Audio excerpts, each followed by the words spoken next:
Hello everyone, my name is Harsh Sharma and welcome to this series of videos on structure preserving numerical methods where basically we consider simple dynamical system examples to understand the advantages of using structure preserving numerical.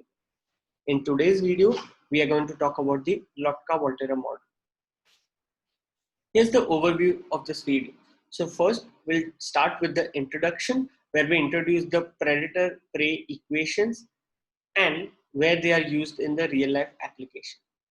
After talking about the governing equation, we'll talk about the underlying geometry structure for this continuous time dynamical system that we are interested in preserving.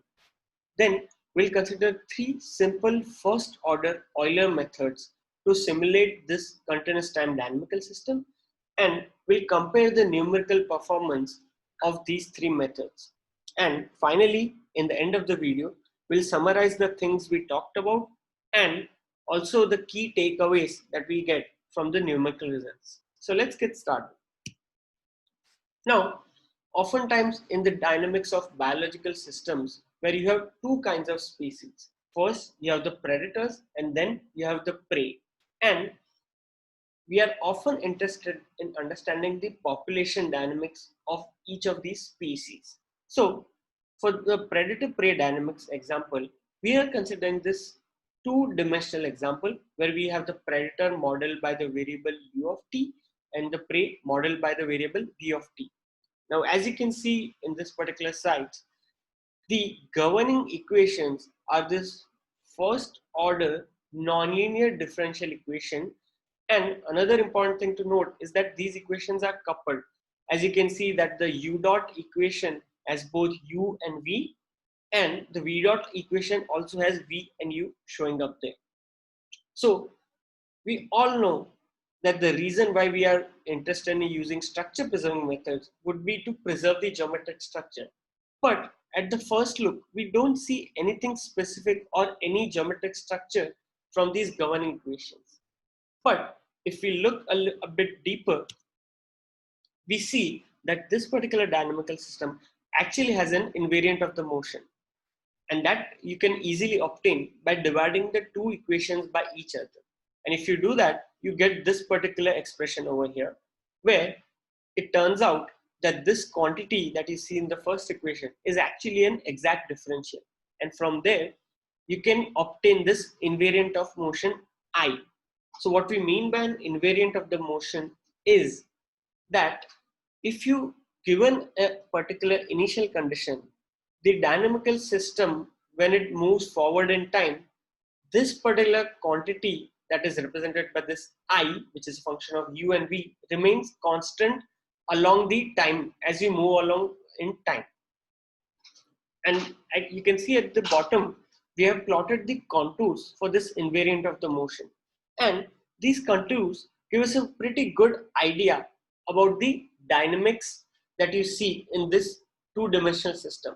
So say if you follow this particular contour over here, and we start at somewhere here where you have the prey population larger than the corresponding predator population. Now we see that in such a scenario, slowly the prey population decreases along with an increase in the predator population. And the way you can explain that by saying that the more prey there is to eat for the predator, their population will increase.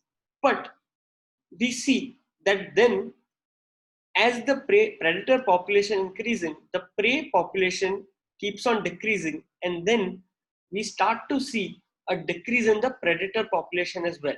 And that can be basically explained by the reason that there is a lot of predator population but not enough prey for them. So that leads to an decrease in the predator population. And from there, again, when you see a substantial decrease in the predator population, the prey population will again increase.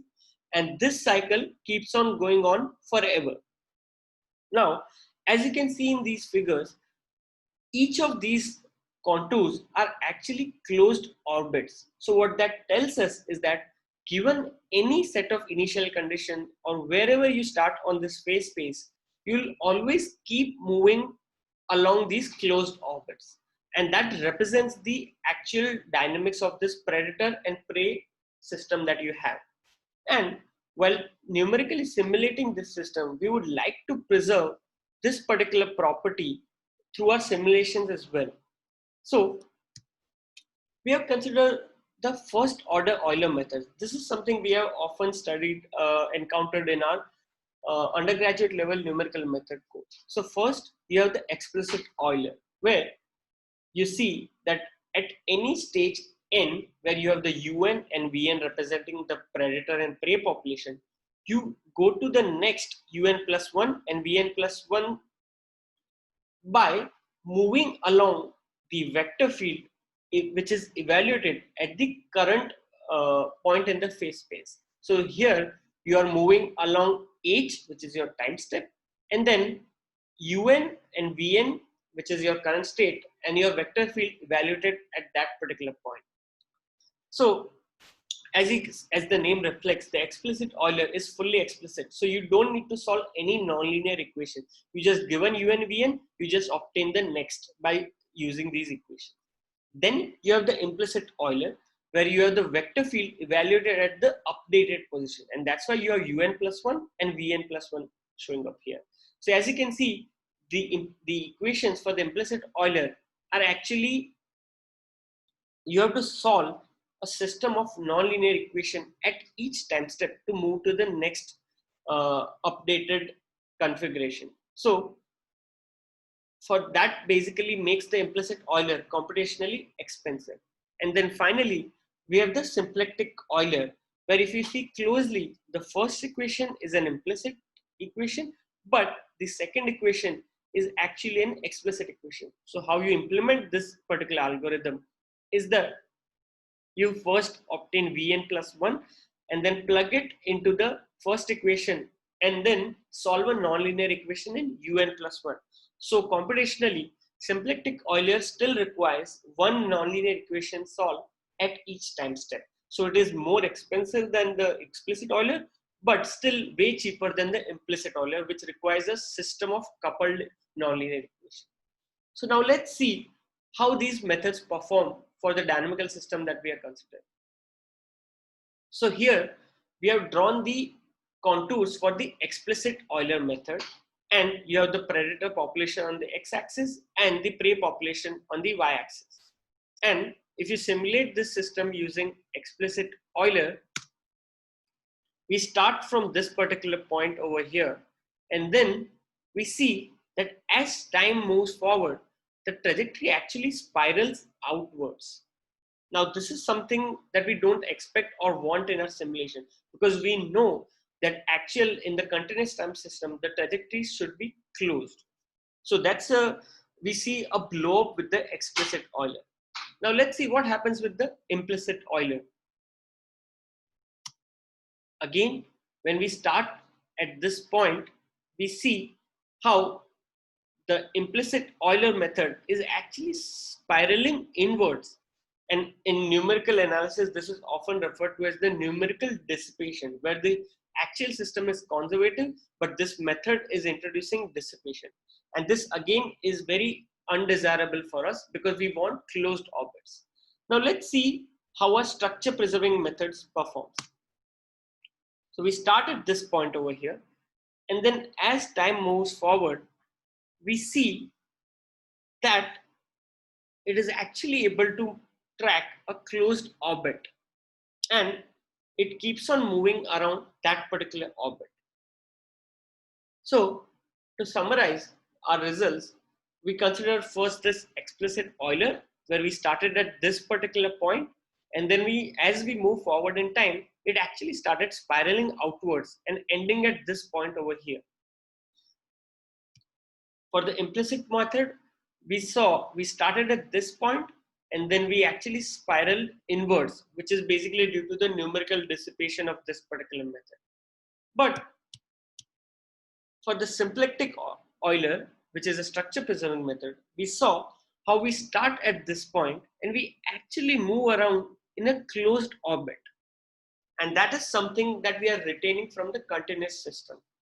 It is important to note at this point that these closed orbits are not the same as the closed orbits that we have plotted here for the continuous time system. But we still retain the property. Obviously, since we are approximating, we won't get the exact orbits, but if we take smaller time steps, these orbits will eventually converge to the continuous time orbits.